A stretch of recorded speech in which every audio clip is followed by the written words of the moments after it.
Assalamualaikum warahmatullahi wabarakatuh, anak soleh dan soleha. Apa kabar hari ini? Semoga kakak semua dalam keadaan sehat dan tetap semangat dalam mengerjakan tugas-tugas yang telah diberikan oleh ibu dan bapak guru. Baik, hari ini hari Senin, tanggal 2 Agustus tahun 2021. Budiar akan menjelaskan tentang muatan IPA subtema 2 pembelajaran kedua. Kakak lihat di halaman 31 ya Kakak. Kita akan mempelajari tentang tulang sebagai alat gerak manusia. Nah, tulang merupakan alat gerak pasif yang dimiliki oleh makhluk hidup termasuk manusia. Selain untuk alat gerak, tulang berfungsi untuk menopang tubuh, memberi bentuk tubuh dan tempat melekatnya otot-otot. Kakak lihat di sini juga ada berdasarkan bentuknya, tulang dapat dibedakan menjadi dua, yaitu yang pertama ada tulang pipi, misalnya tulang telapak tangan dan tulang rusuk. Yang kedua ada tulang pipa, misalnya tulang paha dan tulang lengan.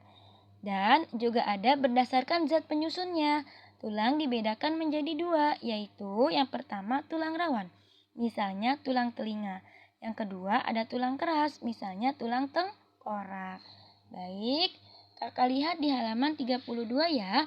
Di sini ada alat gerak manusia.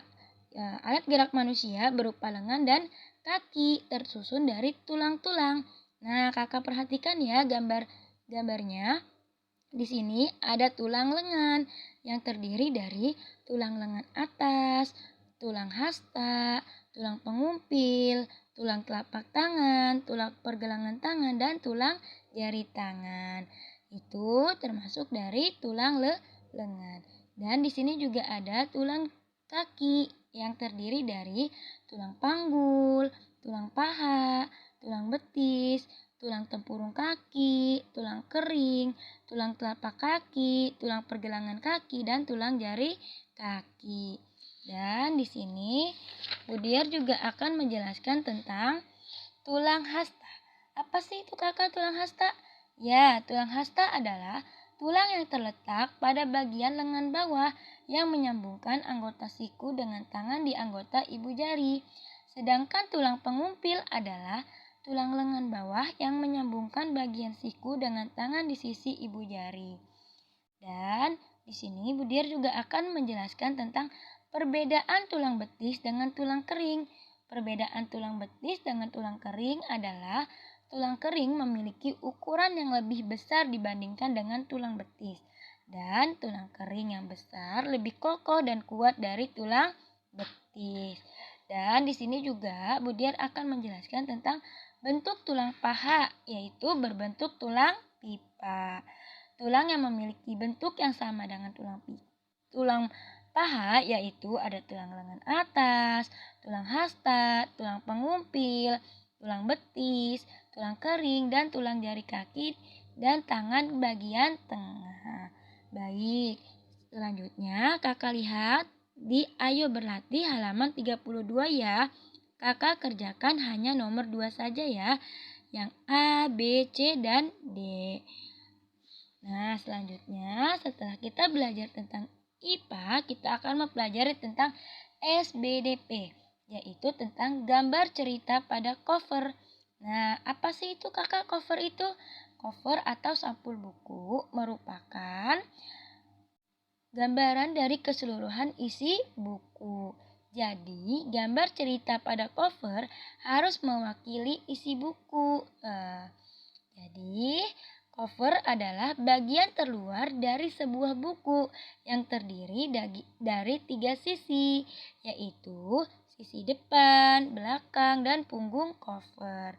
Dan anak-anak, cover itu harus dibuat semenarik mungkin ya, karena agar dapat menarik perhatian pembaca agar mau membaca isi buku tersebut.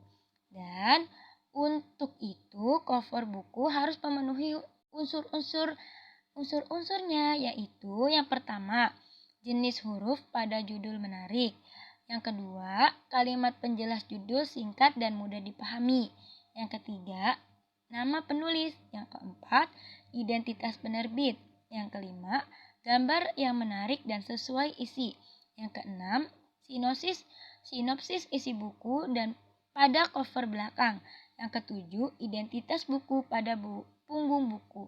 Nah, kakak perhatikan ya, contoh cover berikut.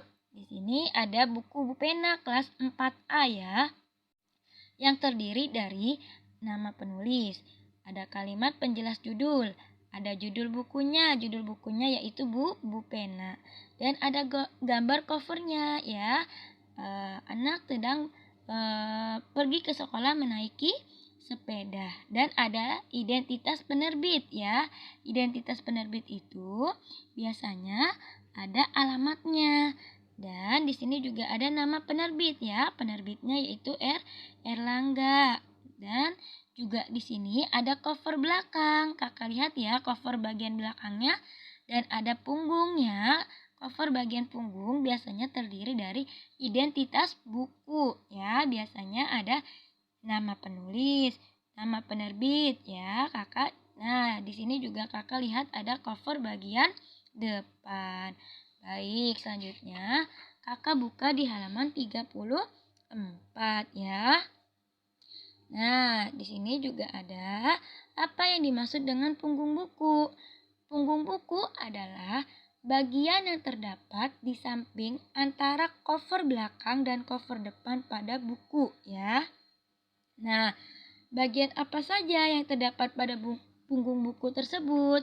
Bagian yang terdapat pada punggung buku adalah judul buku, nama penulis, dan penerbit. Baik, selanjutnya kakak kerjakan tugas Ayo Berlatih di halaman 34 ya kakak, nomor 1, 2, dan 3. Jadi tugas hari ini kakak ada tugas IPA hanya nomor 2 dan tugas SBDP nomor 1, 2, dan 3. Baik, cukup sekian yang Ibu Diar jelaskan. Semoga kakak dapat memahami penjelasan yang Ibu Diar jelaskan ya kakak. Dan tetap semangat dalam mengerjakan tugas. Jika sudah mengerjakan tugas, kakak kirim tugasnya ke wali kelas masing-masing ya.